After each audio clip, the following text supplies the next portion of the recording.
Kerala school കായികമേളയെ പരിചയപ്പെടുത്തുന്ന ഒരു വെബ് പേജ് ഹോമിലെ എക്സാം ഡോക്യുമെൻറ്റ്സ് ഫോൾഡറിൽ സ്കൂൾ സ്പോർട്സ് .html എന്ന പേരിൽ നൽകിയിരിക്കുന്നു. ചുവടെ നൽകിയ നിർദ്ദേശങ്ങൾക്കനുസരിച്ച് ഈ വെബ് പേജ് ആകർഷകമാക്കുക.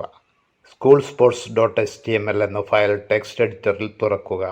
വെബ് പേജിലെ പ്രധാന തലക്കെട്ടിന് font family noto serif, colour blue, background grey എന്നിവ നൽകുക.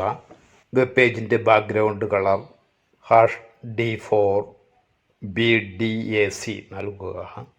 മാറ്റം വരുത്തിയ ഫയൽ സേവാ സങ്കേതം ഉപയോഗിച്ച് ഹോമിലെ എക്സാം10 എന്ന ഫോൾഡറിൽ നിങ്ങളുടെ രജിസ്റ്റർ നമ്പർ ചോദ്യം നമ്പർ ഫയൽ നാമമായി നൽകി സേവ് ചെയ്യുക. തുടർന്ന് ഈ ഫയൽ വെബ് ബ്രൗസറിൽ തുറന്ന് പ്രദർശിപ്പിക്കുക. A web page introducing Kerala School Sports Mela, namely schoolsports.html, is given in the exam documents folder in home. Make this web page attractive as per the instructions given below. Open the file schoolsports.html in a text editor. Give color blue, background color gray, font family noto serif to the main heading of the web page. Give background color #DABDAC.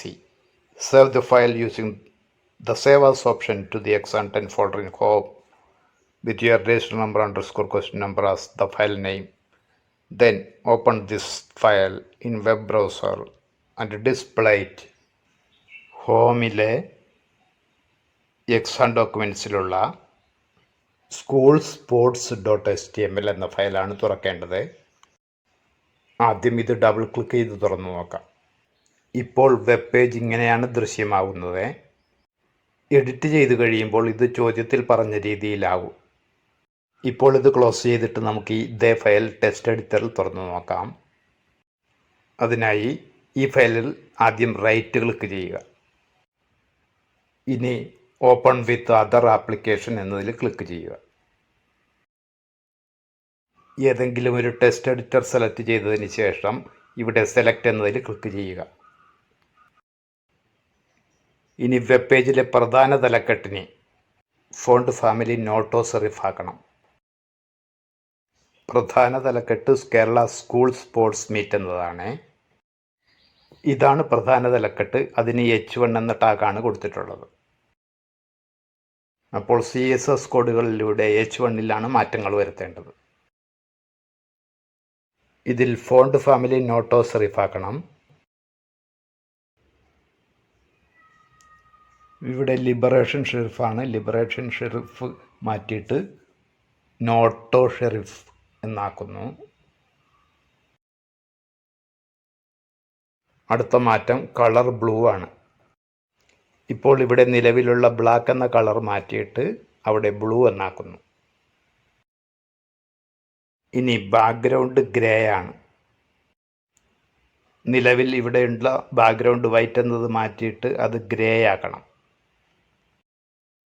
അത് grey എന്നാക്കി. ഇനി ഇവിടെ web പേജിൻ്റെ ബാക്ക്ഗ്രൗണ്ടും മാറ്റണം. അതിനിവിടെ ഒരു code നൽകിയിട്ടുണ്ട്. ആ കോഡാണ് അതിൻ്റെ നിറം. ഇപ്പോൾ ഇവിടെ ബാക്ക്ഗ്രൗണ്ട് കളർ വൈറ്റ് ആണ് കാണുന്നത്. ഇത് മാറ്റിയിട്ട് ഇവിടെ ചോദ്യത്തിൽ കാണുന്ന കോഡ് ടൈപ്പ് ചെയ്ത് കൊടുക്കുന്നു. കോഡ് അതുപോലെ തന്നെ ഇവിടെ ടൈപ്പ് ചെയ്ത് കൊടുത്തു. ഇനി ഇത് സേവാ സങ്കേതം ഉപയോഗിച്ചിട്ട് സേവ് ചെയ്യണം. അതിനുവേണ്ടി ഫയൽ എന്നതിൽ ക്ലിക്ക് ചെയ്യുന്നു. സേവാസ് എന്നതിൽ ക്ലിക്ക് ചെയ്യുന്നു. ഹോമിൽ എക്സാം10ൽ രജിസ്റ്റർ നമ്പർ ചോദ്യം നമ്പർ എന്ന രീതിയിൽ പേര് നൽകിയിട്ട് .html എന്നത് നിലനിർത്തിക്കൊണ്ട് സേവ് എന്നതിൽ ക്ലിക്ക് ചെയ്ത് ഫയൽ സേവ് ചെയ്യുന്നു. ഇനി അത് തുറന്ന് പ്രദർശിപ്പിക്കണം. അതിനായി ഹോമിലെ എക്സാം10ലെ നമ്മൾ സേവ് ചെയ്ത ഫയൽ ഡബിൾ ക്ലിക്ക് ചെയ്ത് തുറന്നു നോക്കുന്നു. ഇപ്പോൾ ചോദ്യത്തിൽ പറഞ്ഞ മാതൃകയിലേക്ക് വെബ് പേജ് മാറിക്കഴിഞ്ഞു. ചോദ്യത്തിലെ മാതൃകയുമായി ഇതിനെ താരതമ്യം ചെയ്ത് നോക്കുക.